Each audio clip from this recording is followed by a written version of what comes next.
सर्वांना माझा नमस्कार. 15 मार्च 2025 शासन निर्णयच्या अनुषंगाने विद्यार्थ्यांमध्ये पायाभूत साक्षरता व संख्याज्ञान कौशल्य विकसित करण्यासाठी संपूर्ण राज्यामध्ये निपुण महाराष्ट्र अभियानांतर्गत कृती कार्यक्रमाची अंमलबजावणी सुरू झालेली आहे आणि त्या अनुषंगाने जिल्हा शिक्षण व प्रशिक्षण संस्था बीडतर्फे मराठी कृतीचा बुधवार व गणित कृतींचा गुरुवार हा उपक्रम सुरू करण्यात येत आहे आणि हा उपक्रम आपल्याला यूट्यूब चॅनलद्वारे पाहण्यास मिळणार आहे आणि यूट्यूब चॅनलचा तुम्ही सर्वांनी लाभ घ्यावा अशी माझी नम्र विनंती. या उपक्रमाचे प्रेरक आहेत, मार्गदर्शक आहेत डाएटचे प्राचार्य श्री नदाब सर, तसेच मुख्य कार्यकारी अधिकारी बीडचे आदित्य जीवनी साहेब व त्याचबरोबर माझ्या प्रेरणास्थान असणाऱ्या बोधले मॅडम. या सर्वांनी मला इथे येण्याची संधी दिली त्याबद्दल मी त्यांची आभारी आहे आणि मी माझ्या शाळेमध्ये राबवत असलेली उपक्रम, मला येणाऱ्या अडचणी आणि त्या अडचणी मी कशा सोडवते या माझ्या स्वतःचे अनुभव मी तुमच्यासमोर शेअर करत आहे. तर तुम्ही सर्वांनी माझे ते अनुभव ऐकावे ही माझी नम्र विनंती. पहा, आपण प्रत्येकजण आपापल्या शाळेमध्ये वेगवेगळ्या प्रकारे काम करत असतो. प्रत्येकाला येणाऱ्या अडचणी ह्या वेगवेगळ्या आहेत आणि मी तुमच्यासमोर आले आहे म्हणजे मी माझ्या अडचणी सांगणार आहे. माझ्या समोरच्या अडचणी वेगळ्या आहेत. माझ्या समोरचे जे विद्यार्थी आहेत त्या विद्यार्थ्यांची परिस्थिती वेगळी असू शकते. तुम्हाला वेगळे अनुभव असतील, मला वेगळे अनुभव असतील. आता मी जिथे काम करते तो डोंगरदरीचा भाग आहे. डोंगरातली माझी शाळा आहे जिल्हा परिषद शाळा धावडी. मी त्या शाळेमध्ये जवळपास 12 वर्ष झालं नोकरी करत आहे आणि त्या शाळेमध्ये मला वेगवेगळे अनुभव येत आहेत. तर त्या अनुभवाचा एक साठा आपल्यासोबत असावा म्हणून मी जवळपास आता हे 12वं वर्ष सुरू आहे आणि माझी बदली होणार आहे. मी बदलीस पात्र असल्यामुळे त्या गावातील आठवणी माझ्यासोबत राहाव्या म्हणून मी त्या शाळेतील मुलांचे काही व्हिडिओ सोशल मीडियावर अपलोड केले आणि त्या सोशल मीडियावर त्या मुलांचे व्हिडिओ एवढे आवडले, लोकांनी त्याला इतकं लाईक केलं आणि सपोर्ट केलं. तर ह्या गोष्टीमुळं काय झालं की खेडेगावातली परिस्थिती कळत नकळत लोकांच्या समोर आली, मीडियासमोर आली. आम्ही झेडपी टीचर शाळेमध्ये काम करत असताना आम्हाला कोणत्या अडचणींचा सामना करावा लागतो, आमच्या पुढे कसली परिस्थिती असते, या परिस्थितीचा कळत नकळत माझ्याकडून सोशल मीडियावर गेलं. तर त्या मुलांबद्दलच्या असलेल्या भावना आम्हाला त्यांच्यातून ऐकायला मिळाल्या की आपण काय करतो की शहरामध्ये समजा शहरात शिकणारा विद्यार्थी आणि खेडेगावात शिकणारा विद्यार्थी याच्यामध्ये फरक आहे. आपल्याला सगळ्यात मोठी कसरत झेडपी टीचर म्हणून खेडेगावात काम करणाऱ्या शिक्षकांची सगळ्यात मोठी कसरत म्हणजे मूल टिकलं पाहिजे आणि नंतरच आपण त्यांना शिकवू शकतो. मुलाला टिकवण्यासाठी आपण प्रयत्न करतो आणि काही वेळेस काय असतं की ऊसतोड कामगार असतात आपल्याकडे. बीड जिल्हा ऊसतोड कामगारांचा जिल्हा असल्यामुळे आपण ज्या गावामध्ये काम करतो त्यातले बरेचसे पालक दिवाळीच्या नंतर ऊसतोडीला जातात. काही मुलांना सोबत घेऊन जातात, काहींची मुलं इथंच राहतात आपल्यासमोर आणि आपण त्यांना 6 महिने सांभाळतो. तर मग त्यांच्यावर आपण काम करत असताना, फील्डवर काम करत असताना आपल्या पुढे असणारी अडचण ही आपल्यालाच माहिती असते आणि ती सोडवत असताना आता बघा हे आलं निपुण महाराष्ट्र आलं 2री ते 5वीसाठी. त्या अगोदर आलं होतं जरीवाडी प्रकल्प. आता हे जरीवाडी प्रकल्प राबवायचा आहे, निपुण महाराष्ट्र राबवायचं आहे आणि आपण ज्या मुलांवर काम करतो आहे त्या मुलांना आपण घडवायचं आहे, टिकवायचं आहे, शिकवायचं आहे. ह्या परिस्थिती आपल्यासमोरची आहे. आपण त्यांना हे आता वेगवेगळे शासन धोरण राबवत आहे आणि आपण हे धोरण राबवत असताना आपल्या अडचणी काही सांगायच्या नाहीत. आपण आपल्या मुलांना कसं घडवता येईल हे आपण पाहायचं आहे.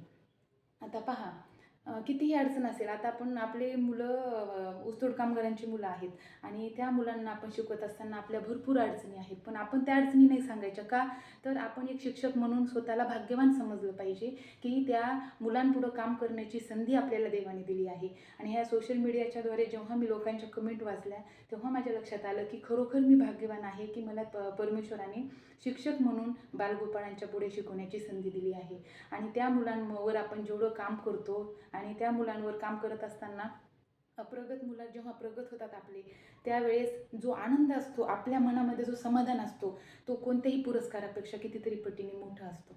बघा कोणता आदर्श शिक्षक पुरस्कार असेल, कोणताही पुरस्कार असेल, आपण दररोज त्यांच्या पुढे आदर्श ठरतो. त्यांच्यामधून मिळणारा जो आनंद आहे तो खूप महत्त्वाचा आहे, असं मी सध्या अनुभवत आहे. एक वेगळ्या विश्वामध्ये मी अनुभवत आहे. ड्युटी तर आता 17 वर्ष झालं मी ड्युटी करत आहे. पण या 17व्या वर्षामध्ये मला ह्या वर्षी खरोखर जाणीवपूर्वक हे वाटत आहे की मी शिक्षिका झाले, खरंच मी खूप भाग्यवान आहे. लोक म्हणतात की आम्ही वेगवेगळ्या क्षेत्रात, डॉक्टर, इंजिनियर, खूप वेगवेगळ्या क्षेत्रामध्ये लोक कामं करतात, त्यांच्यामध्ये त्यांना पैसाही भरपूर मिळत असेल, पण जे समाधान नावाची गोष्ट आहे ते आपण शिक्षक या नात्याने शिक्षकी पेशामध्ये मिळते. म्हणून आपण स्वतःला भाग्यवान समजावं असं मी बोलते. कारण 5 मिनटं झालं, 5 मिनटासाठी मी तुम्हाला ही माझं सगळ्या गोष्टी का सांगितल्या, कारण की ह्या सगळ्या गोष्टी शासनाच्या योजना राबवत असताना आपल्यालाही बर्डन नाही आलं पाहिजे. आपण स्वतःही फ्री राहायला पाहिजे. आणि जे आपण स्वतः शाळेमध्ये काम करतो हे आपल्यालाच खूप अडचणी आहेत, ह्या तुम्हाला वाटू नाही, कारण की तुमच्यासारख्या अडचणी आपल्या सर्व शिक्षक बंधू भगिनींना आहेत, हे मी तुम्हाला सांगू इच्छिते. की फक्त एवढं आहे की हे जे धोरण आहे जरेवाडी प्रकल्पाला, जरेवाडी प्रकल्पामध्ये सुद्धा काय होतं की 1ली ते 8वीच्या मुलांना वाचन लेखन आलं पाहिजे, संख्याज्ञान आणि पायाभूत साक्षरता आलं पाहिजे. त्याचबरोबर निपुण महाराष्ट्रांतर्गत जो कृती कार्यक्रम आहे त्यामध्ये पण त्यांचे जे ध्येय आहे, उद्दिष्ट आहे ते सेमच आहेत. म्हणजे आपण वेगळं काही करत नाही आहे. तर 2री ते 5वीच्या मुलांना संख्याज्ञान आणि पायाभूत साक्षरता ह्या दोन्ही गोष्टी आल्या पाहिजे, ह्यासाठी आपण प्रयत्न करायचा आहे. आणि प्रत्येक शिक्षक, गुरु या नात्याने आपल्याला असंच वाटणार की आपला विद्यार्थी, आपलं जे मूल आहे तो कुठंच कमी नाही पडला पाहिजे. आणि जे समाधान मी म्हणते की माझ्या मुलाला आज येत आहे, तर त्याला जर येत असेल तर जे समाधान मला मिळते ते समाधान तुम्हालाही मिळणार आहे. आणि जो गुरु आहे, हाडाचे शिक्षक आहोत आपण, तर आपल्याला त्याचा आनंद मिळतोच. त्यासाठी आपण काम करतो, तर प्रत्येकांना आलं पाहिजे ही धडपड आपण करतोय. तर बघा, राज्य शैक्षणिक संशोधन प्रशिक्षण परिषद पुणे, महाराष्ट्र पुणे, तर या अंतर्गत आपल्याला 2री ते 5वीच्या वर्गातील किमान 75% विद्यार्थ्यांना हा कृती कार्यक्रमांतर्गत अपेक्षित सर्व अध्ययन क्षमता प्राप्त झाल्या पाहिजे, हा उद्देश आहे. त्याचबरोबर कृती कार्यक्रमाचा कालावधी सांगितला आहे 5 मार्च 2025 ते 30 जून 2025. आणि आता हा कार्यक्रम राबवत असताना वर्गातील 75% मुलांना आपल्याला त्या अध्ययन निष्पत्तीपर्यंत नेऊन पोचवायचंच आहे. मग त्यामध्ये समजा आता बघा, मार्च सुरू झाला आहे, मार्च, एप्रिल आणि मेमध्ये सुट्ट्या आहेत. मग त्या सुट्ट्याच्या कालावधीमध्ये सुद्धा आपलं जी अध्ययनामध्ये सातत्य राहण्यासाठी काय करायचं आहे, त्या मुलांसोबत, त्यांच्या पालकांसोबत आपल्याला कॉन्टॅक्टमध्ये राहायचं आहे. आणि कॉन्टॅक्टमध्ये राहत असताना त्यांना ऑफलाईन असेल, ऑनलाईन असेल, त्या मुलांना आपण अभ्यास द्यायचा आहे, जेणेकरून सुट्ट्यांमध्ये असं व्हायला नको की आपण शिकवलं आहे आणि त्यांची लिंक तुटली तर ते परत आहे ते विस्मरण त्यांचं त्या अभ्यासाचं झालं, असं व्हायला नको. यासाठी काय करायचं आहे, तुम्ही आता शाळा सुरू आहे तोपर्यंत तर आपण मुलांना शिकवणारच आहोत, पण शाळा जेव्हा सुट्ट्या लागतील त्या सुट्ट्यांमध्ये सुद्धा आपण टचमध्ये राहायचं आहे, त्या मुलांचे ग्रुप बनवायचे आहेत आणि ग्रुप बनवून आपण त्या मुलांना अभ्यास द्यायचा आहे. ऑफलाईन द्या, ऑनलाईन द्या. आता हे सगळं झालं, आपण शासनाने आपल्याला सांगितलं आहे त्यानुसार करतो, पण आता मी सांगते मी काय करते वर्गामध्ये, हे मेन आहे. ह्या बाकीच्या गोष्टी आपल्याला सगळे सांगतात पुस्तकांमध्ये, आपल्याला छापून असे प्रिंट आलेले आहेत की तुम्ही असं करा, हे करा, ते करा, पण फील्डवर आपण नेमकं काय करायचं हे मी तुम्हाला सांगते, माझ्या स्वतःच्या अनुभवाचे सांगते. बोल, आता मी काय करते की माझ्याकडे 1ली 2री अटॅच वर्ग आहे, तर त्या वर्गामध्ये मी काय केलेलं आहे, ग्रुप बनवले आहेत मुलांचे, वेगवेगळे ग्रुप बनवले आहेत. जसं की ज्यांना काना येतो, काण्याचा एक ग्रुप आहे, काण्याचे 4-5 मुलं आहेत माझ्याकडे, ते 4-5 मुलांना मी त्या एका ग्रुपमध्ये बसवलं. त्यानंतर काही मुलं असे आहेत की बाबा त्यांनी कधी समजा ॲबसेंट आहेत, कधी येतात कधी नाही येतात, किंवा अध्ययनात खूपच हे आहे, समजा सुमग्न असतात बघा काही मुलं वर्गांमध्ये, सगळे मुलं सारखे नसतात किंवा सगळे मुलं सारखे नसतात. मग अशा वेळेस काय आहे की त्या मुलांना प्रवाहामध्ये आणण्यासाठी आपण त्यांना सर्वात महत्त्वाची, आपण बर्डन घ्यायचं नाही आणि त्या मुलांनाही बर्डन द्यायचं नाही, आनंददायी शिक्षण द्यायचं. मी माझा अनुभव सांगते की आनंददायी शिक्षण का द्यायचं, की आपण जर ओरडलो तर आपल्याला पण टेन्शन येतं आणि त्या मुलांनाही टेन्शन येते. लहान मुलं जर तुम्ही म्हटलात, 1लीचे मुलं म्हणजे इतके निरागस असतात आणि इतके हरीण काळजाचे असतात, तुम्ही साधं त्यांना एखादं अक्षर शिकवायलात क्षत्रियाचं आणि त्यांना ते ओळखता नाही आलं, तर मग आपण 2-4 वेळेस सांगतो, थोडंसं पेशन्स आपलं हळूहळू ढासळायला लागतं की ह्याला क्षत्रिय ही साधी गोष्ट, ह्याला कसं काय येत नसेल बरं. अरे ते क्षक्षत्रिय आहे, तुम्ही क्षक्षत्रिय चित्र दाखवून सांगा. त्यानंतर त्यांना नाही का असं भरपूर अक्षरं लिहा, अक्षरांमधून क्षत्रियाचं ओळख, अशा प्रकारे तुम्ही त्यांना ओळखायला लावलं. आणि एवढं ओळखून सुद्धा बरेच 5 बोटं सारखे नाही, तशी सगळी मुलांची बुद्धी सारखी नाही, किंवा सगळ्या मुलांना आपण एका तराजूमध्ये तोलू शकत नाही. जसं की आम्हाला बोधले मॅडमनी प्रशिक्षण देत असताना सांगितलं होतं. ह्या प्रशिक्षणामध्ये एक झाड आहे, त्या झाडावर म्हणजे झाडाच्या खाली खूप सारे पक्षी म्हणजे पक्षी आहे, जसं की कुत्रा आहे, गाढव आहे, हत्ती आहे, मासा आहे, त्यानंतर कबूतर आहे. ह्या सगळे पक्षी प्राणी तिथे एकत्र बसलेले आहेत. आणि त्यांनी प्रश्न विचारला होता की झाडावर कोण कोण चढू शकतं. तेव्हा आम्ही साहजिकच उत्तर दिलं की जे पक्षी आहे ते झाडावर चढू शकतात. एखाद्या वेळेस माणूससुद्धा झाडावर चढू शकतो, पण हत्ती झाडावर चढू शकतो का? त्यानंतर बैल झाडावर चढू शकतो का? नाही. जसं विविधता आहे तसंच म्हणजे त्या प्राणी पक्ष्यांमध्ये म्हणजे क्षमतेमध्ये जशी विविधता आहे तशी मुलांमध्ये सुद्धा विविधता आहे. त्या मुलांच्या क्षमतेमध्ये विविधता आहे. प्रत्येकाला सारख्या गोष्टी कळतील असंही काही नाही आहे. म्हणून आपण त्यांना त्यांच्या पातळीला जाऊन शिकवायचं आहे. त्याला येत नाही म्हणजे आपल्याला टेन्शन येतं की ह्याला काय येत नसेल, परंतु तो खूप प्रयत्न करतो. त्याच्या लेवलला तो एवढा जीव तोडून प्रयत्न करतो की ही गोष्ट आपल्याला आली पाहिजे म्हणून, परंतु त्याला ती जमत नाही. अशा वेळेस आपण त्यांना चित्र दाखवून सांगा, त्यांना वेगवेगळे असे कार्ड टाकून त्याच्यातून त्यांना शिकवा. प्रयत्न आपला 100% आपण द्यायचा. आपण जेवढं त्यांना देतो ना तर त्यांना ते शिकतातच. फक्त त्यांना आपण प्रेमाने जेवढं शिकवता येईल तेवढं शिकवा. कारण बंधू भगिनींनो, कसं आहे की जे मूल तुमच्या समोर आहे ना ते मूल एकदम हळव्या मनाचं आहे, घर सोडून आलेलं आहे. पहिली दुसरी म्हणजे त्यांनी एकदम त्यांच्या फॅमिलीमधून किंवा कौटुंबिक वातावरणामधून आपल्यामध्ये आलेलं आहे. तर आपण त्यांना आपलीशी वाटले पाहिजे. सगळ्यात महत्त्वाचं त्यांना आपण आधार दिला पाहिजे. त्याच्यानंतर आपण त्यांना शिकवायचं आहे. मग असं मी म्हणत नाही की सगळ्याच मुलांना आपण शिकवलं तर समजत नाही, असं नाही. बऱ्याचशा मुलांना म्हणजे आपण जे शिकवले ते 70%, 50%, 60% मुलांना समजतं आणि ते त्या क्षमता प्राप्त करून पुढे जाण्याचा प्रयत्न करतात.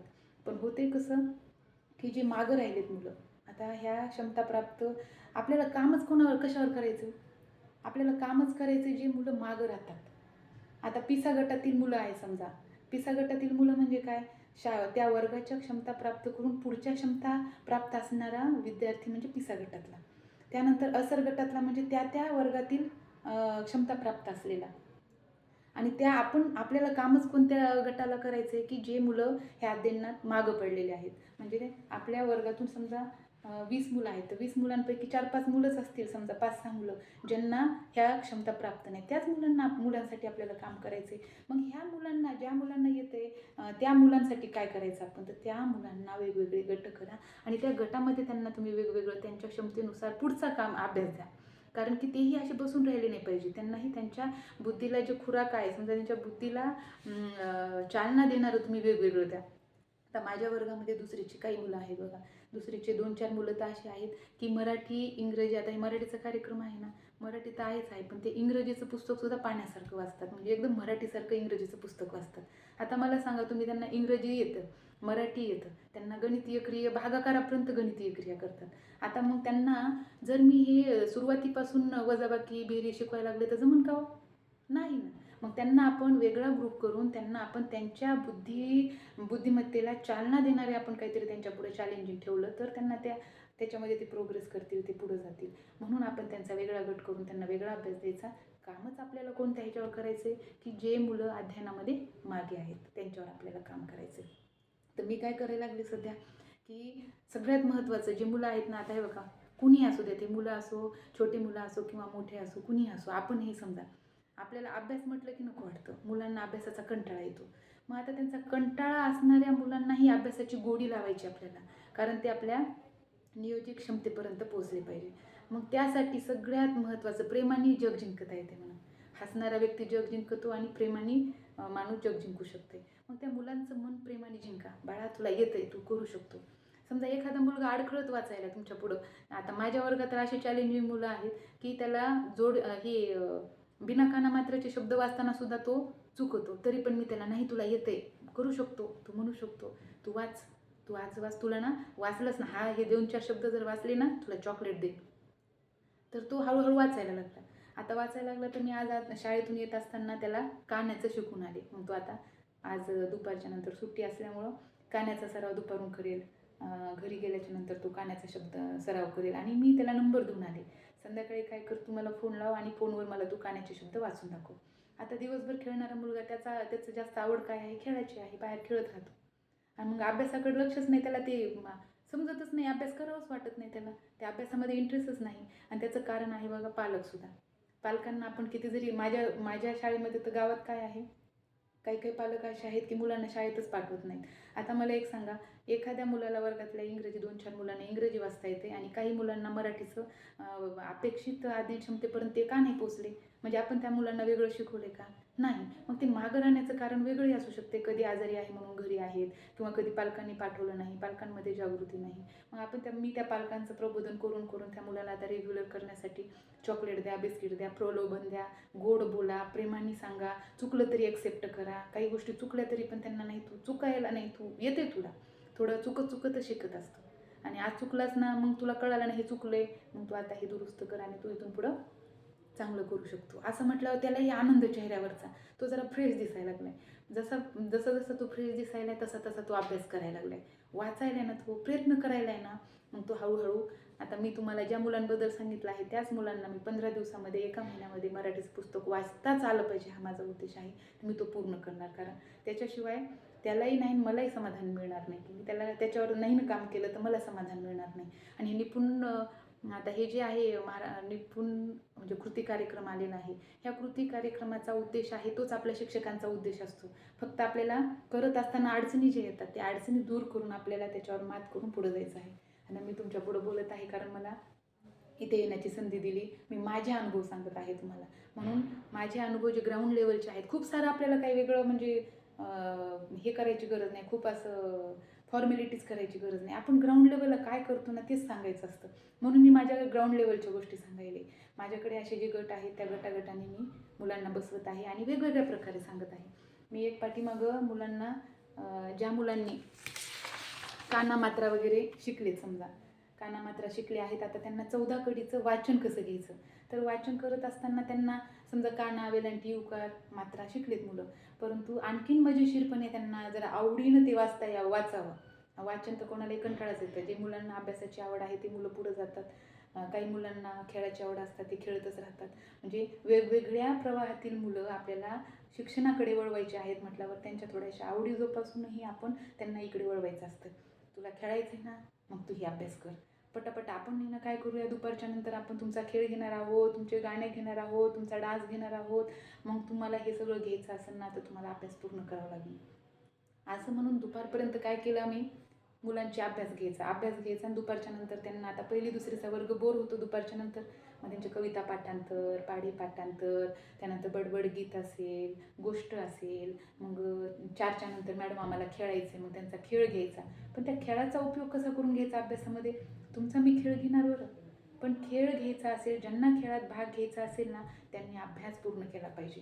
मग ह्याचा मला उपयोग काय झाला की मुलांनी आम्हाला मॅडम खेळात घ्यायच्या नाही ह्या भीतीपोटी अभ्यास करायला लागले आणि त्यांना अभ्यासाची गोडी लागली, त्यांचं अक्षरही हळूहळू सुधारायला लागलं.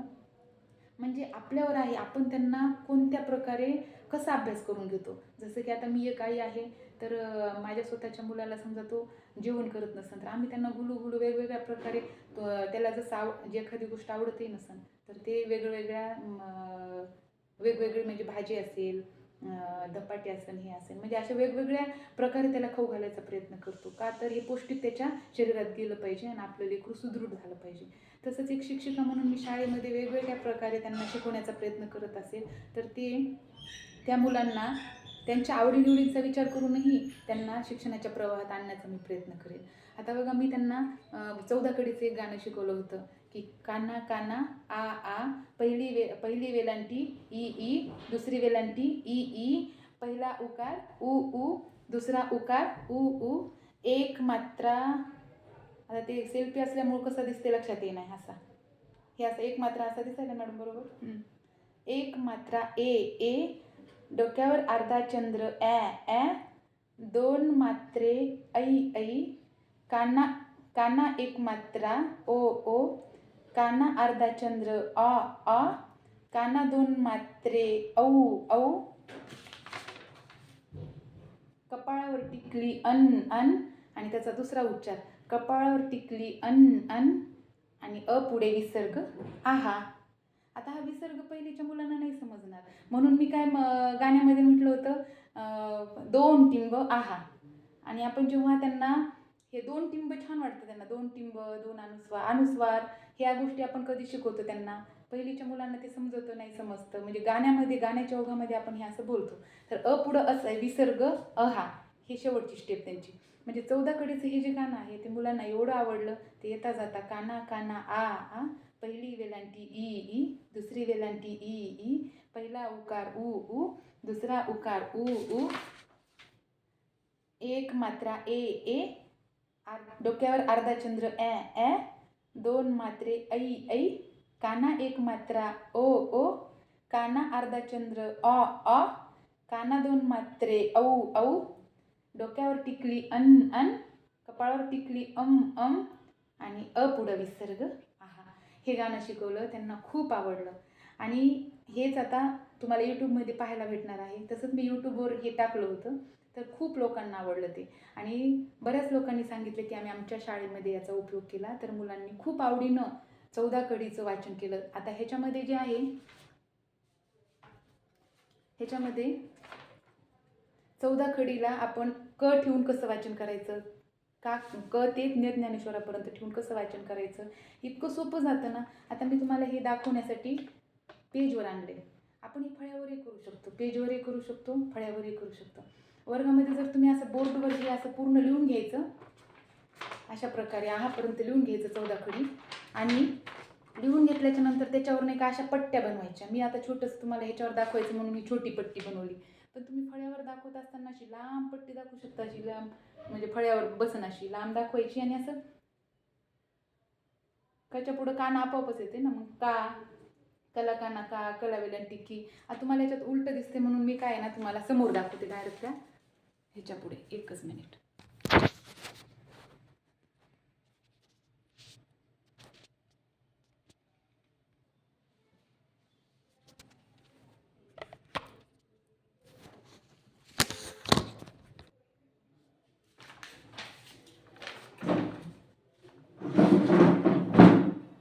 तुम्हाला हे उलट दिसत असेल, तुम्ही समजून घ्याल ही अपेक्षा. तर हे अशा प्रकारे तुम्ही चार्ट बनवायचा. या अशा प्रकारे तुम्ही फळ्यावर लिहिलं ना, तरी ते मुलं म्हणजे एकाच वेळेस सर्व मुलांना हे पाहायला भेटतं, आणि सर्व मुलं याचं वाचन करून लवकरात लवकर 14 कडी पूर्ण करतात. क का की कु के क्या कै को कू कम कहा. तशा प्रकारे म मा मी मू मे म्या मै मू मू मम्मा. अशा प्रकारे तुम्ही ह्या 14 खडी फळ्यावर लिहून तुम्ही पूर्ण 12 खडी त्यांच्याकडून पाठ करून म्हणजे वाचून घेऊ शकतात, आणि त्या मुलांपर्यंत ते पोहोचू शकतं. तर हा एक आहे, ज्या मुलांनी 14 खडी म्हणजे त्यांचं वाचन झालेलं आहे, काना मात्रा वेलांटी उकार अनुस्वारापर्यंत ज्या मुलांचं वाचन झालं आहे, लेखन झालं आहे, त्यांना त्या गोष्टी समजल्या आहेत, त्यांच्यासाठी हे फार उपयोगाचं आहे. आता हे झालं. आता त्यानंतर मुलांना वेगवेगळ्या शैक्षणिक साहित्यांच्या आधारे आपण शिकवलं तर ते आणखीन प्रभावी होते. आता मी ज्या वेळेस मुलांना काना शिकवला, वेलांटी शिकवली, त्यांना आपण फळ्यावर लिहून देतो. सुरुवातीची स्टेप काय होती माझी, फळ्यावर लिहून द्यायचं, काना मात्रा वेलांटी जे आहे ते फळ्यावर लिहून द्यायचं, त्यांचं वाचन घ्यायचं मुलांचं, त्यांना घरून ते वाचायला लावायचं, वाचल्याच्या नंतर वहीवर लिहून शाळेमध्ये आणून दाखवायचं. ही झाली प्रोसिजर. पण ते करत असतानाही समजा खेडेगावातले मुलं आहेत, घरी कुणी लक्ष देणारं नसतं, त्यामुळे ते वाचत असताना ते चुकीचं वाचायलेत का बरोबर वाचायलेत हे न कळल्यामुळं ते मुलं चुकीचं जरी वाचत असतील, दुसऱ्या दिवशी आल्याच्या नंतर माझ्या पुढे चुकीचं वाचायला लागले.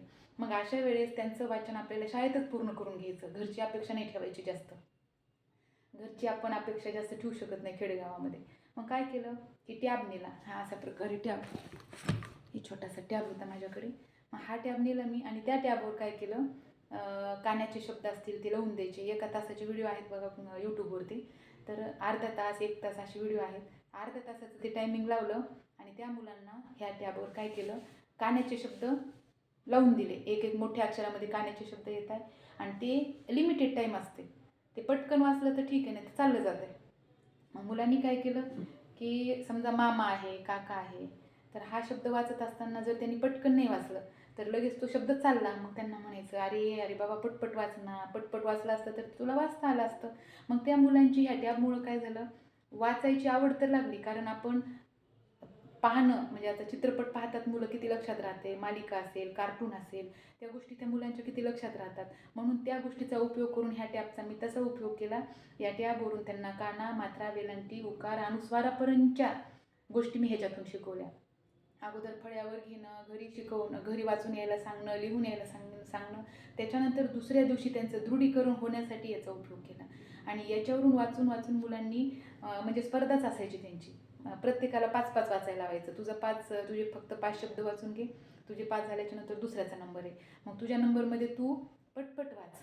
मग त्या पटपट वाचण्यासाठी काय झालं, समजा वाचत असताना जर तो शब्द निघून गेला, त्या वाचणाऱ्यालाच म्हणजे वाईट वाटायचं, अरे मी आणखी फास्ट वाचलं पाहिजे. म्हणून त्याची ना उत्सुकता निर्माण झाली त्याला, आणि त्या उत्सुकतेपोटी ना तो हसत खेळत शिकून गेला. जो माझा उद्देश होता त्याला तो शिकवण्याचा, मी त्यांना असं रटून घेतलं असतं, वाच वाच. त्याला ते रटाळवाण वाटतं लेकरांना. छोट्या मुलांना तर 5-10 मिनटंच त्यांची बुद्धी स्थिर असते, त्यानंतर त्यांना त्या गोष्टी रटाळवाण्या वाटतात, त्यांना त्या नकोशा वाटतात, त्यांना चेंज लागतं अभ्यासामध्ये. आपण आपल्या अध्यापनात चेंज केलं तर मुलं 4:30 वाजेपर्यंत एकदम फ्रेश असतात. फक्त ते आपल्यावर आहे आपण त्यांचं कसं घेतो. तर मग त्या मुलांना ते असे चेहरा होता त्यांचा, अरे यार मी असं फास्ट वाचलं असतं ना तर माझे 5ही शब्द बरोबर वाचता आले असते. मग त्यांनी काय केलं, दुसऱ्या वेळेस जेव्हा त्याचा नंबर यायचा, पूर्ण उत्सुक आणि पूर्ण ॲलर्ट राहून त्यांनी ते शब्दाकडे लक्ष दिलं. म्हणजे स्वतःचा नंबर आला की त्यांनी ते एकदम बरोबर त्याचं वाचन केलं. आणि याचा उपयोग करून मी त्यांना अनुस्वारापर्यंत दररोज एक म्हटलं तरी टार्गेट, आज काना आहे, उद्या पहिली दुसरी वेलांटी सोबतच शिकून घेतली.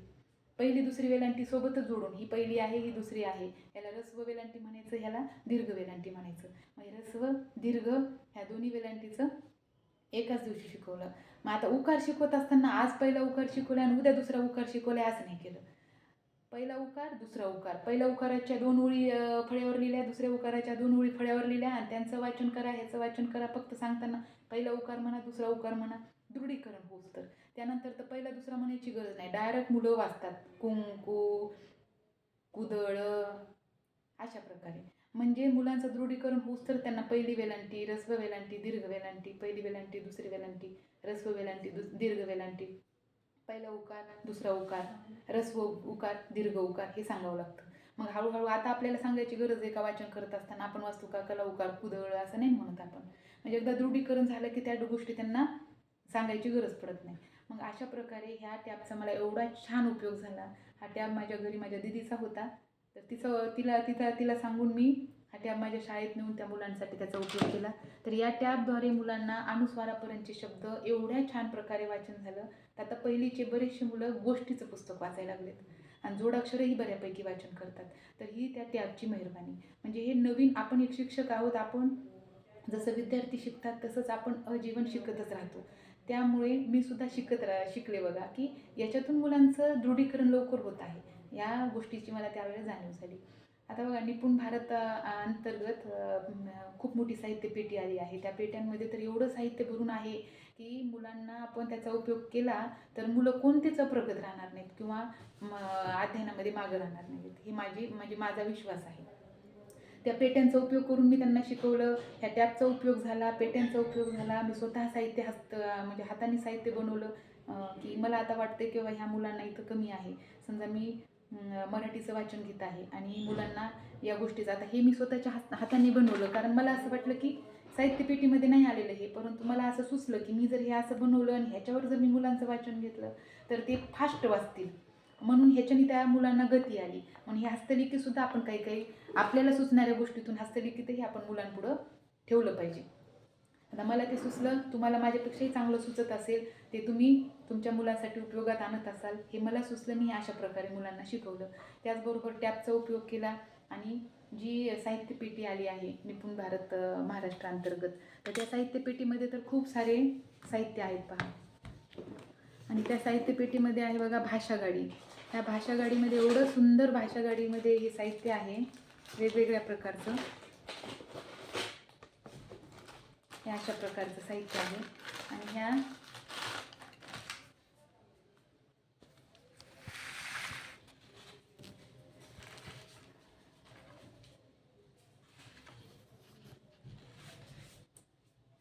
ह्या साहित्यांचा उपयोग करून बघा. ह्याच्यात खूप सुंदर आहे. हा जो बाण दाखवला आहे त्या बाणाने आपण सुरुवात करायची. तुम्हाला दिसायला का नाही बघा. तुम्ही पाहिलं असेल तुमच्या शाळेमध्ये, पण मी तुम्हाला हे दाखवत आहे. ह्या भाषा गाडीला ही सुरुवात आहे इनाम या शब्दापासून. तर ह्या बाणापासून सुरुवात करा म्हणायचं.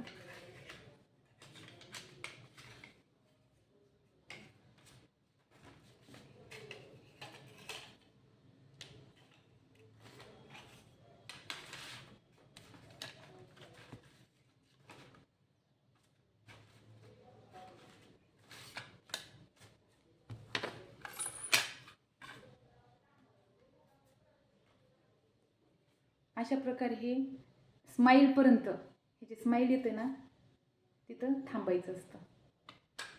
अशा प्रकारे भाषा गाडीमध्ये अशा विविध प्रकारचे तुम्हाला साहित्य तुम्ही पाहावा. पेट्या उघडून बघितले असतील तुम्ही.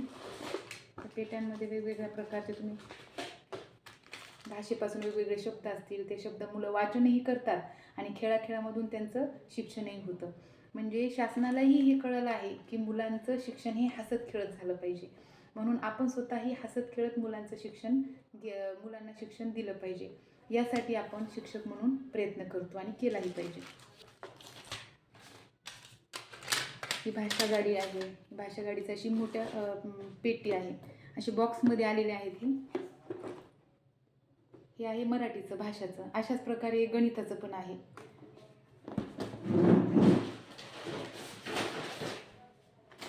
त्यानंतर आहे, आता हे सेल्फीमध्ये असल्यामुळे तुम्हाला उलटं दिसत असेल, पण तुम्ही समजून घ्या. यानंतर आहे बघा हे वाचन पेटी. हे आहे, ते उलटं दिसते मॅडम. ही वाचन पेटी आहे. ह्या वाचन पेटीमध्ये काय करायचं आहे, भाषा, इंग्रजी आणि गणित ह्या तीनही विषयांसाठीची वाचन पेटी आहे. आणि ह्या वाचन पेटीमध्ये अशा प्रकारचे हे शब्द कार्ड आहेत बघा. हे खूप सुंदर असे आहेत. मुलं फार आनंदाने खेळतात बरं. हे मुलं खूप आवडीनं आणि आनंदाने खेळतात. त्या खेळाखेळातून त्यांचं शिक्षण होतं.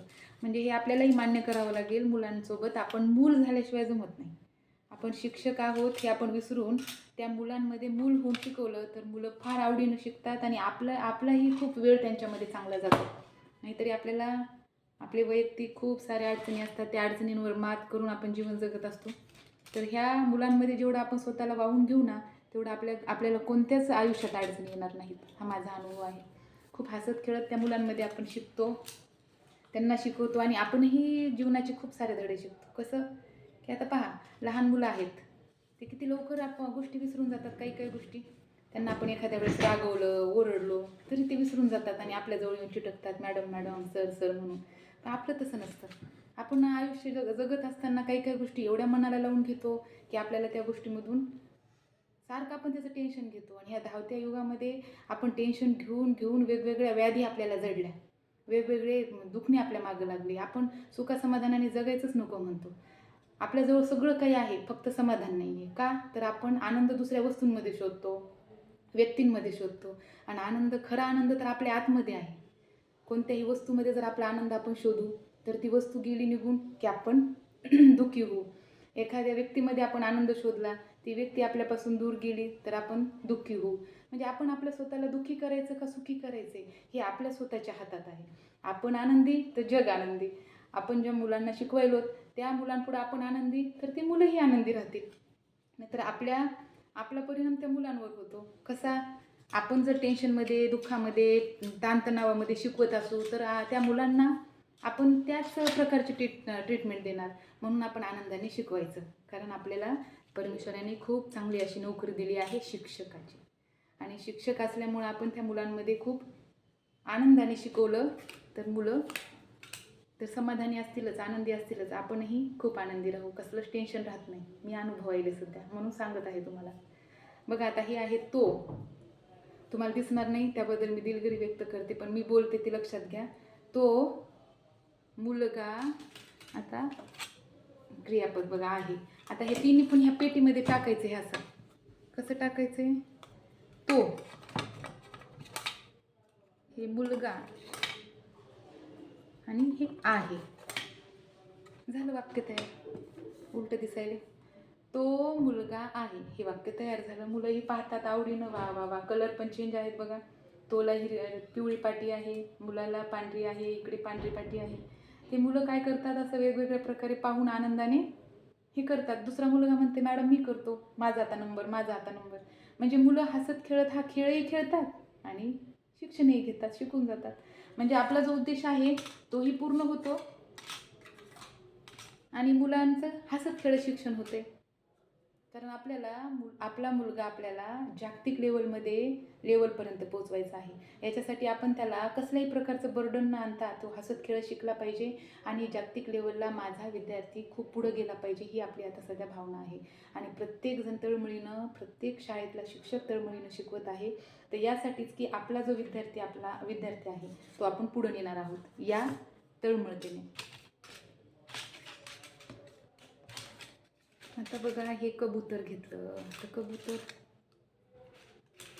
वाघ आहे, कबूतर आहे, म्हणजे ह्याच्यावर आपण कितीतरी वाक्य बनवू शकतो. इसाक नावाचा मुलगा आहे, वाघ आहे, कबूतर आहे, बैल, गाजर, चमचा, गुऱ्हाळ, द्राक्षे, ही आहे गाडी, हात, लसूण, मुलगा. हे अशा प्रकारे वेगवेगळ्या प्रकारे एवढे वाक्य आपण त्यांच्याकडून बनवून घेऊ शकतो. तो मुलगा आहे, हे लसूण आहे, हा हात आहे, ही गाडी आहे, द्राक्षी गोड आहेत, इसाक शाळेला जातो. असं वेगवेगळ्या प्रकारे आपण वाक्य बनवून घेऊ शकतो आणि तेही एकदम हसत खेळत. अशा प्रकारे आपण त्यांना शिक्षण देण्यासाठी ही गणित वाचनपेटी खूपच सुंदर आहे बघा. मला तर खूप आवडली. याचं स्ट्रक्चर पण खूप सुंदर आहे आणि याच्यामध्ये मुलांनी खूप चांगला सराव केलेला आहे माझ्या शाळेमध्ये. त्यामुळे याचा खूप उपयोग झाला शाळेत. अशा प्रकारे ह्या वाचनपेटीचा उपयोग आपण करू शकतो. आपण शिक्षक आहोत, झेडपी टीचर आहोत, खूप अनुभवी शिक्षक आहोत, अनुभवाने समृद्ध झालेलो शिक्षक आहोत. आणि असं म्हणतात, म्हणजे समाजामध्ये अशी भावना आहे आपल्याबद्दल की झेडपी टीचरला चॅलेंज नाही. खूप बहुगुणी आणि आपल्या विद्यार्थ्यांना बहुगुणी बनवण्याचा प्रयत्न शिक्षक करतात, असं त्यांचं म्हणणं आहे. तर ही वाचनपेटी मी दाखवली. त्यानंतर भाषा गाडी दाखवली आहे. यानंतर पहा,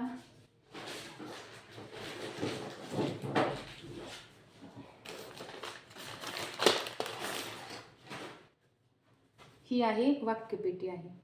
ही तुम्हाला उलटी दिसत असेल, पण मी सांगते ते नीट ऐकून घ्या आणि समजून घ्या.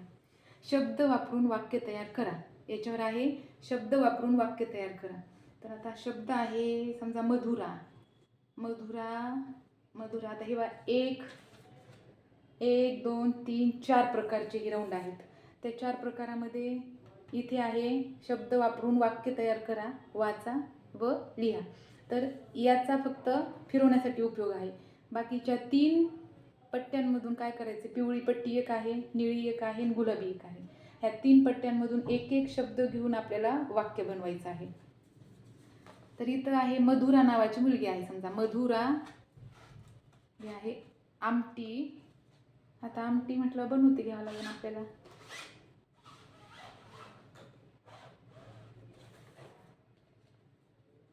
शोधा.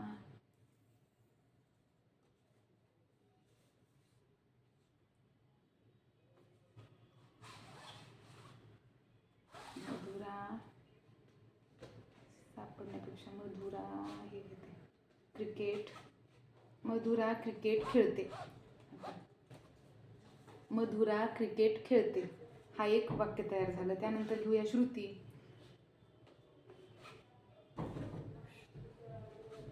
श्रुती आरसा आणते. श्रुती आरसा आणते. अशी वेगवेगळ्या प्रकारे खूप सारे बघा इथं शब्द येतं, खूप सारे. ह्या सर्व शब्दांचा उपयोग करून मुलं काय करतात, वाक्य बनवतात. आणि हे वाक्य बनवत असताना मुलांना असं वाटतं की माझा नंबर आला पाहिजे, मीही बनवलं पाहिजे. म्हणजे हसत खेळत काय होतंय, एकतर मुलांना त्याची आवड लागते, अभ्यासाची आवड लागते, आणि त्याचबरोबर मलाही वाक्य बनवता येते, मीही काहीतरी वेगळं केलं आहे, म्हणून मुलांना आनंद खूप होतो. आणि आनंददायी शिक्षण हे आपलं मी पहिल्यापासून म्हणत आले की आपण मुलांना आनंददायी शिक्षण द्यायचं आहे. आपण त्यांच्यासोबत आनंदी राहायचं आहे आणि आनंददायी शिक्षण द्यायचं आहे. 2री ते 5वीपर्यंतचा हा अभ्यास आहे. तर 2री ते 5वीपर्यंतच्या मुलांना वाचन लेखन आलंच पाहिजे आणि मला गॅरंटी आहे आपले शिक्षक बांधव त्या क्षमतेपर्यंत मुलांना पोहोचवतील. त्याच्यात काही शंकाच नाही बघा घेण्यासारखं.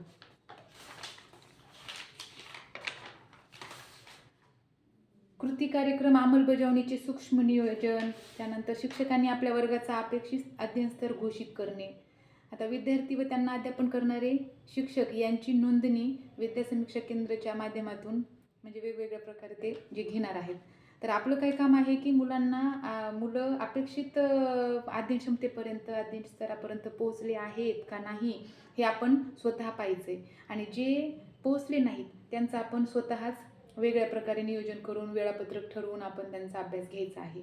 प्रत्येकाला जास्तीत जास्त 75% सांगितले, पण आपण शिक्षक या नात्याने 100% प्रयत्न करणार आहोत असं म्हणजे मी ग्वाही देते. मी स्वतः शिक्षिका आहे ना शाळेमध्ये, म्हणून मी ग्वाही देते की 100% आम्ही करण्याचा हा प्रयत्न करू. तर अशा प्रकारे ह्या शब्द वापरून वाक्य तयार करण्याच्या ह्या राऊंडला खूप प्रतिसाद मिळतो शाळेमध्ये, खूप छान. आणि हे जे पेटी साहित्य आहे एवढं दर्जेदार साहित्य आहे आणि खूपच सुंदर अशा प्रकारे बनवलेलं आहे. याचा उपयोग मुलांना खूप चांगल्या प्रकारे होतोय, म्हणून आपण शासनाचे खूप आभारी आहोत. यानंतर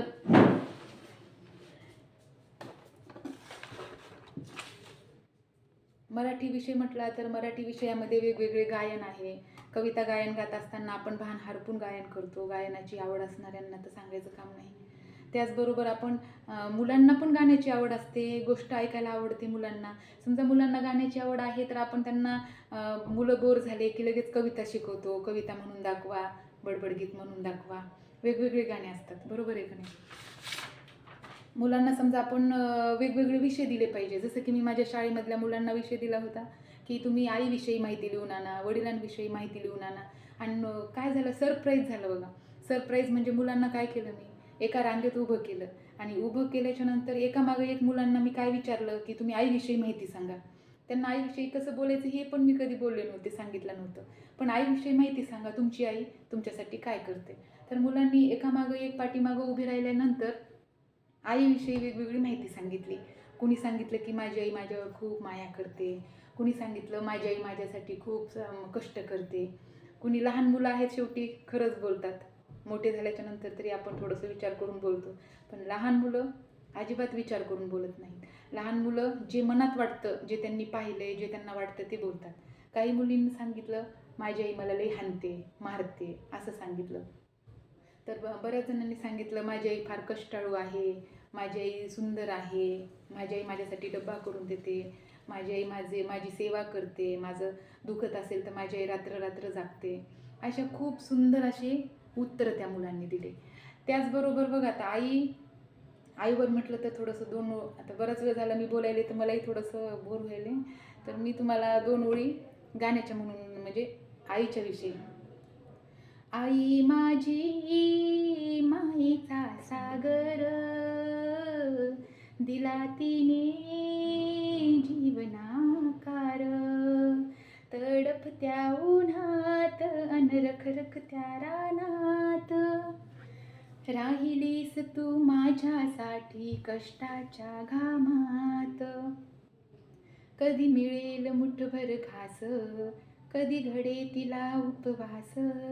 ओल्या मातीतून चालताना तुडविले काट्याचे फास. आई माझी मायेचा सागर, दिला तिने जीवनाकार. किती सुंदर गाणे, मलाही फ्रेश वाटलं आणि बरं वाटलं. म्हणजे अशा प्रकारे मी माझ्या वर्गामध्ये सुद्धा काय करत असते, बोर झालं ना, आपणही बोर होऊ नये, आपल्यालाही बोर होतं ना, आपणही स्वतःला फ्रेश करून घ्यायचं आणि मुलांनाही फ्रेश करायचं. कारण अशी गाणी ऐकली की मुलं आणखीन ताजेतवाने फुलासारखे होऊन जातात. मुलं म्हणजे देवाघरची फुलं. तर मुलांना असं आपण वेगवेगळ्या प्रकारे थोडं शिकवत असताना, प्रशिक्षणामध्ये सुद्धा बघा मॅडम आम्हाला शिकवत असताना काहीतरी एखादी थोडीशी स्टोरी सांगायच्या, त्यांच्या जीवनाचे एखादे अनुभव सांगायचे किंवा छोटंसं गाण्याच्या 2 ओळी सांगायच्या. तर प्रशिक्षण घेणारे सगळे फ्रेश होऊन जायचे, कान देऊन लक्ष देऊन ऐकायचे. आणि जसं आपलं असतं लहान मुलांचं कसं असतं 10 मिनिटाच्या नंतर त्यांचं अवधान विचलित म्हणजे त्यांचं अवधान राहत नाही, त्यांचं मन विचलित होऊन जातं. त्यांचं मन जागेवर आणून आपल्याला शिकवायचं आहे. तेवढंच प्रभावी शिक्षण जर द्यायचं असेल तर आपल्याला ते छोटं छोटं आलं पाहिजे. आई आहे, वडील आहेत, मग असं आपण वेगवेगळे विषय त्यांना दिले तर त्या विषयावरती खूप उत्स्फूर्त बोलतात, खूप छान माहिती सांगतात. आता बघा एक वेळेस मी त्यांना हां पाळीव प्राणी आणि त्यांचे उपयोग सांगा म्हटलं होतं. तर बऱ्याच मुलांनी सांगितलं मांजर, माझा आवडता प्राणी मांजर, आणि मांजर दूध पिते, गाय दूध देते. त्यानंतर कुत्रा, आता एका मुलाचा नंबर आला, त्याने मुलांनी सांगितलं की कुत्रा, तर कुत्रा काय करतो विचारलं तर म्हणते की कुत्रा शेतात काम करते, बैल शेतात काम करते. हे म्हणजे आता लहान मुलं आहेत त्यांना आपण शिकवल्याच्या नंतर त्यांना समजतं, किंवा ते परिसरातून शिकतात, घरातून शिकतात, परिसरातून शिकतात, स्वतःच्या सहकारी मुलांकडून शिकतात. परंतु शाळेमध्ये आपण आपल्याकडून शिकतात, पण त्या मुलांना मी काहीच न शिकवता किंवा त्याला अनुभव नसेल किंवा सांगताना घाबरला असेल किंवा काय झालं माहीत नाही, पण कुत्रा शेतात काम करतो. आणि एकाने सांगितलं की बैल दूध देतो. आता पहिलीची मुलं आहेत, बालगोपाळ आहेत माझे, तर ते पाहून ते ऐकून मला एवढं हसायला आलं की बैल दूध देतो का, तर ते आधी तर म्हटला की मला हे येतच नाही, पण प्रयत्न केला ना त्याने, पुढच्या मुलाचं ऐकून तिने काही का होईना बोलायचा प्रयत्न केला ना. आपल्याला तेच करायचं आहे. सगळ्यांनाच यावं असं अपेक्षित आहे का सुरुवातीला? ते शिकायला आलेत ना, त्यांचा बेस आहे, ते शिकायला आलेत, ते शिकतील ना हळूहळू. पहिले चुकत चुकत शिकतील ना. तर आपण तू चुकलास का म्हणून त्याला मी ओरडले नाही किंवा त्याला भांडले नाही, रागवले नाही. तो चुकायला आहे कारण चुकीचा पुतळा आहोत आपण मनुष्य जन्म म्हणजे. चुकत चुकत आपल्याला शिकायचं आहे, मग आपण स्वीकारलं पाहिजे ना. आपण जर आपल्या चुकीला कोणी माफी मिळावी, आपल्याला कोणी माफ करावं असं आपण मोठे या वयात असताना सुद्धा वाटतं आपल्याला की आपलं चुकलं तर आपल्याला कुणीतरी माफ करणार असावं. तर मग ते तर लहान मुलं आहेत ना, त्यांना त्या चुकीला माफ करून आपण त्यांना न ओरडता, म्हणजे मी नाही ओरडले बरं, मी उलटा हसलेन म्हटलं बाळा, बैल दूध देत नाही, बैल शेतामध्ये काम करतो आणि कुत्रा घराची राखण करतो. कुत्रा शेतात जात असून सोबत, परंतु कुत्रा घराची राखण करतो आणि ते कुत्रा इमानदार आणि घराची राखण करण्यासाठी प्रसिद्ध आहे. हे नंतर मला त्यांना सांगावं लागलं, मग त्याच्या लक्षात आलं असेल ते नंतर. पण बघा त्यांच्या भावविश्वामधल्या त्यांच्या कल्पना किती गोड असतात त्या मुलांच्या, त्यांची दुनिया किती सुंदर असते. आजही आपण एवढे मोठे झालोत तर आपल्याला असं वाटतं की आपण लहानपणच किती चांगलं होतं. त्यावेळेस दप्तरांचं ओझं होतं, आता जिम्मेदारीचं ओझं आहे आपल्या खांद्यावर. त्यावेळेस आपण छोट्या छोट्या गोष्टीला रुसायचो आणि लगेच बोलून घ्यायचो. आपली नुसता हाताच्या बोटानेच अशी कट्टी पण व्हायची आणि लगेच दो पण होऊन जायची, म्हणजे आपण लगेच बोलून घ्यायचो. आता आपल्याला राग आला तर आपण खूप दिवस लागतं त्यांच्यासोबत परत पहिल्यासारखं बोलायला. म्हणजे आपण मोठे झालोत तर आपण जे आपला निरागसपणा आहे तो आपला हरवत चालला, आणि जेवढा आपण निरागसपणा हरवत चालला तेवढा आपल्यामध्ये जास्तीत जास्त टेन्शन भरले डोक्यामध्ये. ते टेन्शन दूर करायचं असेल तर एकदम मन मोकळं पाहिजे, स्वच्छ पाण्यासारखं खळखळत्या त्या नदीचं पाणी कसं खळखळतं असतं, वाहत असतं, त्या वाहत्या पाण्यासारखं आपल्या मनाचे विचारही पाहिजे एकदम स्वच्छ धुतल्यासारखे. जसं आपण शरीर धुतो तसंच आपलं मनही स्वच्छ झालं पाहिजे. त्याशिवाय आपण दुसऱ्यांना माफ जोपर्यंत करत नाही ना तोपर्यंत आपलं स्वतःचं मनही स्वच्छ होत नाही ना आपणही फ्रेश होत नाही. निसर्गाचा नियम आहे, जे आपण देतो ना तेच आपल्याला मिळते. जसं की आपण दुसऱ्याला दुःख दिलं तर आपल्याला दुःख आपोआपच मिळते, सुख दिलं तर सुखच मिळते. आपल्यावर डिपेंड आहे आपल्याला काय पाहिजे. आपण आंब्याचं झाड लावायचं, आपल्याला आंबा खायचा असेल तर आपल्याला आंब्याचं झाड लावावं लागेल. काट्याच्या झाडाला आंबा कुठं लागणार आहे ना. त्यामुळे आपल्याला आंब्याचं झाड लावावं लागेल. निसर्गाच्या नियमानुसार दुसऱ्याला आनंद द्या आणि आपण स्वतः आनंदी व्हा. कबीरदासांचा एक दोहा आठवला बघा.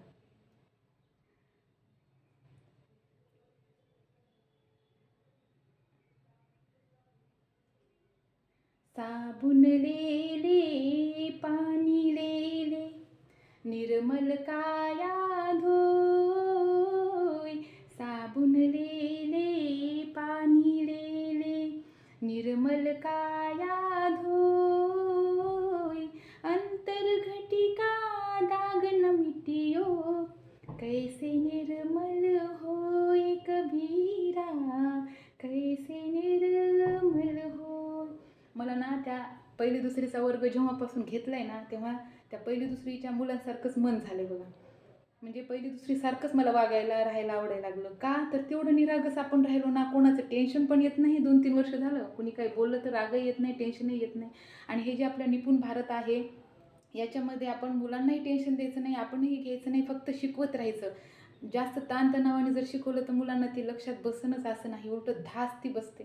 आपल्याला असं वाटतं की ह्या मुलांना आपण असं जोरात ओरडून शिकवलं तर त्यांना येईल, तर ते आपलं चुकीचं आहे. कारण मी तेही बघितलं, थोडासा राग येतो कधी-कधी, ओरडून आपण शिकवतो मुलांना, तर त्या मुलांना त्यांच्या हृदयाची स्पंदनं मी जवळून पाहिले बघा ह्यावर्षी.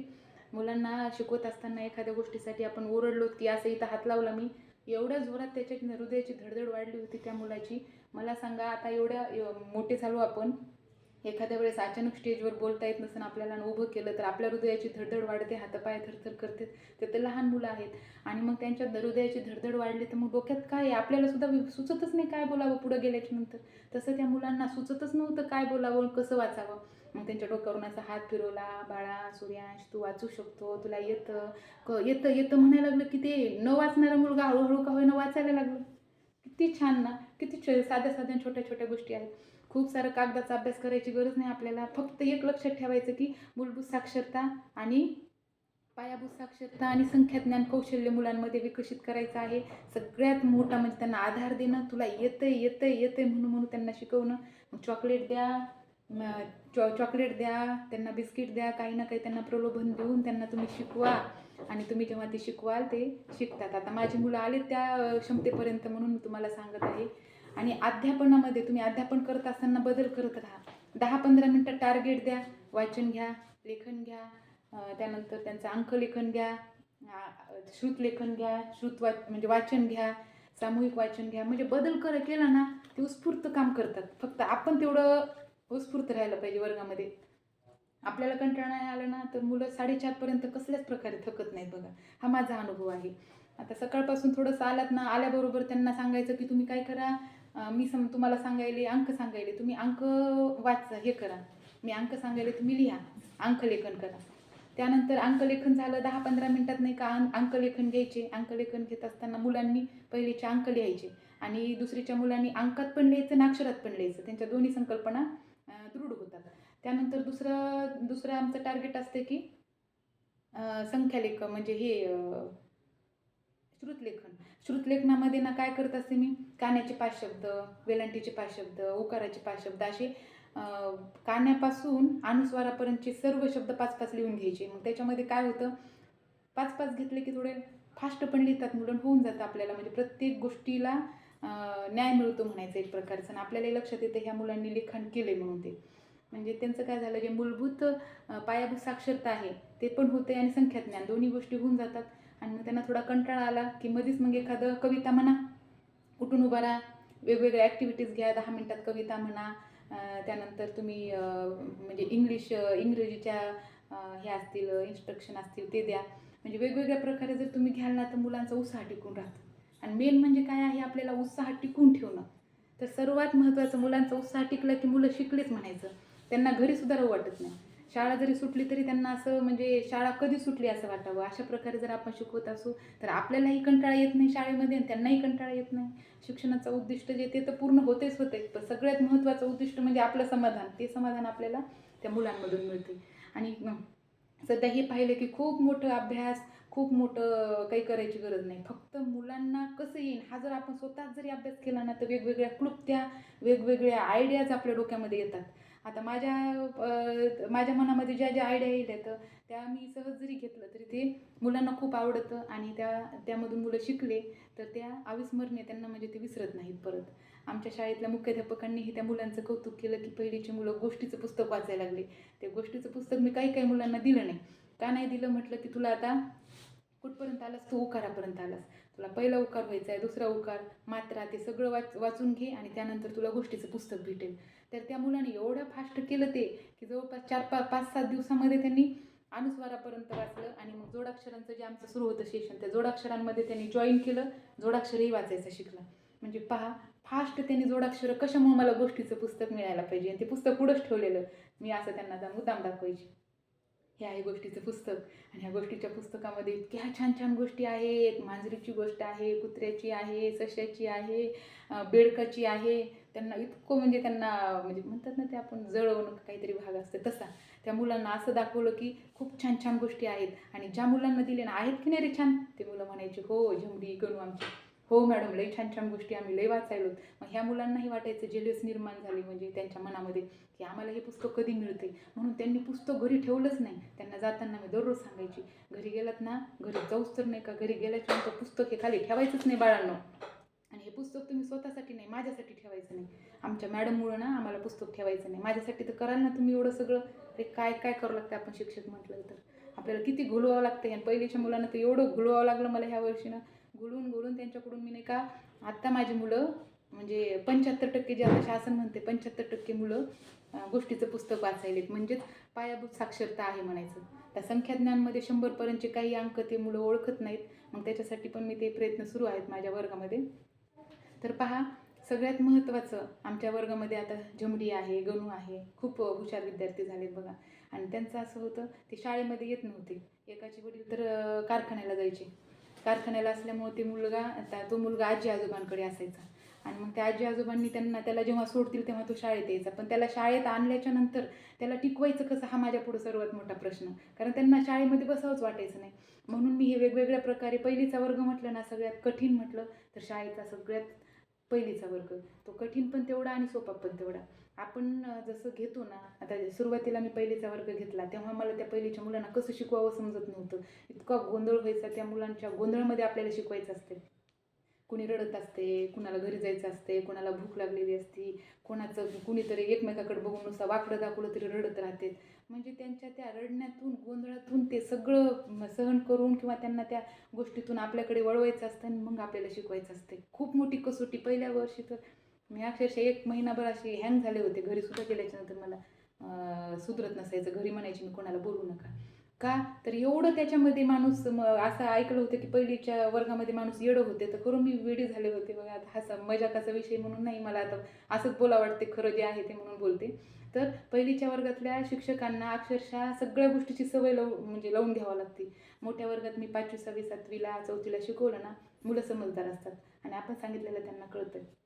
तर त्या समजदार मुलांपुढं शिकवणं वेगळं आणि ह्या मुलांपुढं शिकवणं फार वेगळी कसोटी आहे बघा.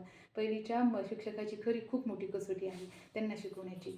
आता मला 3-4 वर्ष झाले पहिलीचा वर्ग सांभाळते. आता मला काही वाटत नाही त्यांच्या गोंधळाचं काही वाटत नाही. उलटं त्यांनी गोंधळ नाही केला एखाद्या वेळेस वर्गात शांतता असेल तर मला करमत नाही. आता गोंधळात शिकवायची सवय झाली. आपल्या वातावरण जसं आहे तसं आपण स्वतःला सामावून घेतो त्या वातावरणामध्ये तसं आता माझं झालं. मला त्या गोंधळाची सवय झाली त्या गोंधळात मी त्यांना शिकवते. आता हा जो उद्देश आहे तो उद्देश सगळ्यात महत्त्वाचं म्हणजे आपल्याला पायाभूत साक्षरता आलं पाहिजे. याच्यासाठी आपल्याला मुलांना वाचन आलं पाहिजे. सगळ्यात सोपं काय की मुलांना वाचनापर्यंत कसं नेता येईल. काना मात्रा वेलांटी उकार मात्रा 2 मात्रे अशी अनुस्वारापर्यंत त्यांना वाचन घ्यायचं. वेगवेगळ्या प्रकारे घ्यायचं. मी सांगितलं पहिलं म्हणजे काय की त्यांना मी फळ्यावर घेतलं त्याच्यानंतर त्यांचं दृढीकरण होण्यासाठी त्यांना समजून सांगितलं फळ्यावर एकेका मुलांचं वाचन फळ्यावर घेतलं. त्यानंतर त्यांना घरी करायला लावलं. घरी केल्याच्यानंतर तुम्ही वर्गात आल्याच्यानंतर त्यांचं वाचन घ्या. त्यानंतर सांगितलं की मला या टॅबचा उपयोग झाला. त्यांचं वाचन फास्ट घेण्यासाठी त्याचा उपयोग झाला. मुलांनी आवडीने ह्याच्यातून नाही का ते वाचन केलं. त्यानंतरची स्टेप आहे की पूर्ण झाल्याच्यानंतर त्यांचे अनुस्वारापर्यंतचं वाचन झालं. आता मग काय आपण त्यांची बाराखडी वाचून घेतो कक्का किक्की. मग हे मला सुचलं तर याद्वारे मी काय केलं की कक्का किक्की त्यांची याच्यामध्ये टाकून वाचून घेतली. याच्यावर एक गाणं म्हणून दाखवलं. मी तुम्हाला याआधी म्हटलं ना गाणं ते गाणं मी ह्याच्याद्वारे म्हणून दाखवलं. काना काना आ आ वेलंटी वेलंटी ई ह्या अशा प्रकारे हे शेवटी याचा खूप छान उपयोग होतो बरं. ट्राय करा नक्की तुम्ही. याचा उपयोग खूप छान झाला आणि मुलं बाराखडी एवढ्या आनंदाने वाचतात. त्याला मी म्हटलं ना हे असं फळ्यावर लिहायचं आणि अशा प्रकारची पट्टी तयार करून अशी मांडायची आणि वाचा बाळानं म्हणायचं. ते इतके आवडीनं म्हणतात मॅडम मी मॅडम मी मॅडम मी असं म्हणून सगळी मुलं हे वाचन करतात. आणि हे वाचन झाल्यावर आपली पुढची स्टेप काय असते जोडाक्षर असते. मग ते जोडाक्षर शिकून टाकायचे. जोडाक्षर शिकवल्यानंतर आणखीन एक सुचलं की पुस्तक वाचायचा कंटाळा करतील पण गोष्टीचं पुस्तक गोष्ट तर सगळ्यांना आवडते ना. मग गोष्टीचं पुस्तक वाचायला त्या कंटाळा करणार नाहीत. म्हणून त्यांना म्हटलं की ज्या मुलांना म्हणजे वाचायला येईल ना त्यांना मी गोष्टीचं पुस्तक आणणार आहे. खूप सारा असा गठ्ठा आणून ठेवला वर्गामध्ये आणि ज्या मुलांना वाचता येतं त्यांनीच घ्या.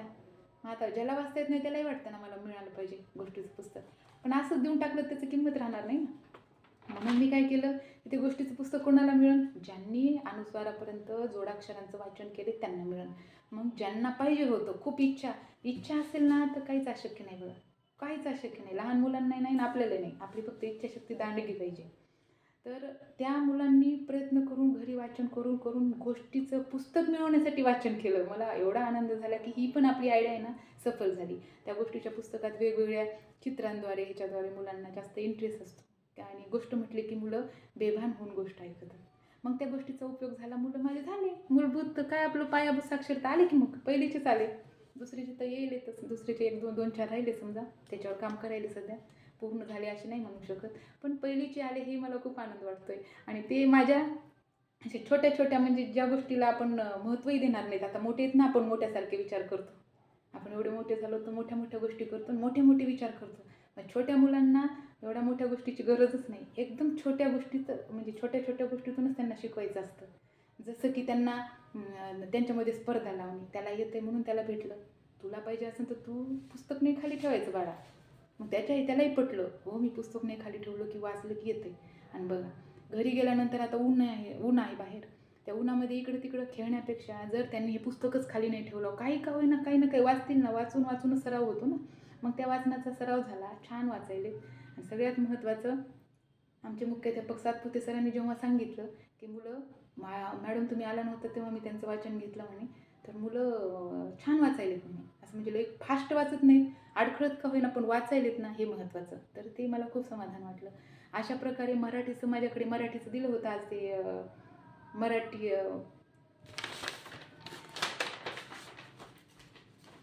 मराठी कृतींचा बुधवार होता माझ्याकडे. तर मी त्या मराठीच्या शेवटची स्टेप म्हणजे काय, वाचन, समजपूर्वक वाचन इथपर्यंत जायचं आहे आपल्याला. आता पहिलीचा वर्ग आहे, दुसरीपासून माझ्याकडे दुसरीचा पण आहे. तर दुसरीची मुलं समजपूर्वक वाचन करतात, मराठी पण करतात, इंग्रजी पण करतात. म्हणजे अशी मुलं असतात, त्या मुलांना पुढं पाठवायचं पिसा गटातील आणि बाकीच्यांना गटागटाने. हेही तुम्हाला मी सांगितलं म्हणजे किती सोपं होतं. ह्याला 1 तास लागायची काही गरज नव्हती, समजा एवढं सांगायची काही गरज नव्हती 1 तासापर्यंत. मॅडम सॉरी बरं का, पण नाही का 1 तासाची काही गरज नव्हती, पण आता 1 तास आपल्याला टार्गेट दिले, मग काय बोलावं म्हणून मध्येच मी 1 2 गाणी म्हटली. का तर मी माझा स्वभाव पण असा आहे की मी एवढं सिरियस आयुष्यात नाही राहू शकत बाबा, मला स्वतःला सिरियस राहायला आवडत नाही. त्याच्यामुळं मग मी आता सिरियस सांगितलं सगळं, पण सगळं डोक्यावरून जाईल ना. आणि आपल्याला कसं ग्राउंड लेवलला काम करायचं, पहिली दुसरीच्या मुलांना काय सिरियस शिकवायची गरज असते का? आपण सिरियस झाल्यावर तर ते असेच बघतो आपल्या तोंडाकडे, मॅडम काय झालं यांना म्हणून आपल्याला सिरियस शिकवायचं नाही, आपल्याला हसत खेळत शिकवायचं आहे. शिक्षणाचा उद्देश पण काय आहे, हसत खेळत शिक्षण घेणे. म्हणून अशा प्रकारे मराठी कृतींचा बुधवार आपल्याला शेवट लक्षात ठेवायचा. ध्येय आपलं काय ते जर लक्षात ठेवलं ना, बरोबर आपण जातो. जसं की अर्जुनच होते मॅडम, पक्षाचा डोळा टिपायचा. मग अर्जुनांना मग काय द्रोणाचार्य गुरु होते अर्जुनांचे, हे माहिती आहे सगळ्यांना तुम्हाला. तर मग अर्जुनाचं टार्गेट काय होतं सर्व शिष्यांचं, की पक्षाचा झाडावर बसलेल्या पक्षाचा डोळा टिपायचा आहे. मग सर्वांचे नियम हुकले, पण अर्जुनाचा नियम नाही हुकला. का नाही हुकला तर त्याचं लक्ष होतं त्या पक्षाच्या डोळ्यावर. तसंच आपलं लक्ष कुठं पाहिजे, शेवटचं काय, समजपूर्वक वाचन. समजपूर्वक वाचनापर्यंत माझा विद्यार्थी गेला पाहिजे, माझं मूल गेलं पाहिजे, यासाठी तुम्हाला प्रयत्न करायचे आहेत ना. मग समजपूर्वक वाचनापर्यंत नेण्यासाठी तुम्हाला काय काय करता येईल ते करा. तुम्हाला जशा तुमच्या प्रकारे तुम्ही जसं शिकवायचं तसं शिकवा. आता मी माझ्या प्रकारे शिकवलं आणि माझा हा रिझल्ट मी तुमच्या पुढे ठेवला. मी तुम्हाला सांगितलं की अशा प्रकारे मुलांनी प्रगती केली माझ्या. तर तुम्ही तुमच्या परीनं खूप छान अध्यापन करणारे तुम्ही शिक्षक आहात, माझ्यापेक्षाही चांगलं. मीच तुमच्याकडून बऱ्याच जणांकडून प्रेरणा घेते. तर मग प्रत्येकाकडून काही ना काही घेण्यासारखं असते. प्रत्येकाला देवाने स्पेशल बनवलेलं आहे, प्रत्येकाकडून काही ना काही घेण्यासारखं असते. काही घेण्यासारखं नसते ते सोडून द्यायचं, घेण्यासारखं आहे तेवढं घ्यायचं आणि समृद्ध करत जायचं आपलं आयुष्य. तसंच मराठीच्यामध्ये शेवटचा जसं अर्जुनाने पक्षाचा डोळा टिपला, तसं आपलं सध्या ह्या राज्य शैक्षणिक संशोधन प्रशिक्षण परिषद महाराष्ट्र, निपुण महाराष्ट्र अंतर्गत आपला शेवटचा मराठीचं बरं का, गणिताचं नाही बोलायला आज मी, गणिताचा तास दुसरा आहे, मराठीबद्दलच बोलूया आपण. तर मराठीचा शेवटचा जो आपला जो उद्दिष्ट काय आहे की समजपूर्वक वाचन आलं पाहिजे मुलांना, पायाभूत साक्षर झाली पाहिजे मुलं. आणि आपले साक्षर होणारच. आपण डोंगरदऱ्यामध्ये काम करणारे ऊसतोड कामगारांचे, मजूरदारांचे मुलांपुढे आपण काम करतोय, तर त्यांचा आशीर्वाद आपल्याला आपोआपच लागणार आहे. आपण जर आपल्या नोकरी पेशाला न्याय दिला तर आपण ज्या क्षेत्रामध्ये काम करतो, आपल्याला आपण जी ड्युटी करतो त्याला जर आपण न्याय दिला ना, आपोआप आपले मुलं हुशार होतात, पुढं जातात, प्रगती करतात. पिसा गटापर्यंत पोचू शकतो आपण. प्रत्येकाच्या क्षमता वेगळ्या आहेत. वेगवेगळ्या क्षमतांच्या मुलांना आपण त्यांच्या बुद्धीनुसार आपण देत राहिलं ना, तर ते पुढे जाऊ शकतात, असा माझा विश्वास आहे. आणि असं मी तुमच्याकडूनही तुमच्यातर्फेही मी विश्वास काय म्हणू त्याला, तुमच्या सर्वांतर्फेही मी त्या डाएटला असं विश्वास दाखवते, किंवा मी असं आश्वासन देते की आम्ही आमच्या मुलांना मूलभूत पायाभूत साक्षरतापर्यंत नेणार म्हणजे नेणार. आम्ही शिक्षक कमी नाही येतं, कारण आम्हाला समाज ब्रँड म्हणते, झेडपी म्हणजे ब्रँडच म्हणतात. आणि शिक्षक अनुभवी शिक्षक असतात म्हणून त्यांना झेडपी ब्रँड जे म्हणतात ना, ते ब्रँड आम्ही म्हणजे त्याची जी प्रतिमा आहे ती आम्ही ढासळू देणार नाहीत. आम्ही खूप जिद्दीनं मेहनतीने काम करून त्या उद्दिष्टापर्यंत पोहोचवणार, असं मी तुम्हाला ग्वाही देते. आणि या मराठी कृतीचा बुधवार यासाठी मला ऑनलाईन यूट्यूबच्या माध्यमातून मला इथे येण्याची संधी दिली, मला इथे बोलण्याची संधी दिली, त्याबद्दल मी माझ्या प्रेरणास्थान असणाऱ्या श्रीमती बोधले मॅडम आणि ह्या डाएटचे मी खूप आभारी आहे. आणि मी बोलत असताना, मी सांगत असताना काही माझ्याकडून काही म्हणजे मी जेवढं माझे अनुभव सांगायले ना, म्हणजे माणूस चुकीचा पुतळा आहे, तर मी पण चुकीचाच पुतळा आहे. त्याच्यामुळे माझं सांगत असताना माझं काही चुकलं असेल तर मला माफ कराल. आणि माझ्याकडून काही माझ्या म्हणजे शाळेतल्या त्या ह्याच्यातून, म्हणजे माझ्या शाळेतल्या अध्यापनातून तुम्हाला काही घेण्यासारखं वाटलं तर ते घ्या आणि मुलांना प्रगत करण्याचा प्रयत्न करा, एवढंच मी शेवटी सांगू इच्छिते. आतापर्यंत तुम्ही माझं ऐकून घेतलं आणि मला इथे येऊन 2 शब्द बोलण्याची संधी मॅडमनी दिली, त्याबद्दल मी मॅडमची खूप खूप आभारी आहे. मॅडमला मी सुरुवातीलाच म्हटलं होतं, मी 1 तास काही बोलू शकते का नाही माहिती नाही, मला सांगता येते का नाही माहिती नाही. आता हे असं मी व्यवस्थित बोलले का नाही हे माहिती नाही. माझे अनुभव सांगितले, एवढा प्रयत्न केला. मॅडमची मी खूप खूप आभारी आहे आणि तुमची पण खूप खूप आभारी आहे. धन्यवाद. काय डाएटची पण आभारी आहे.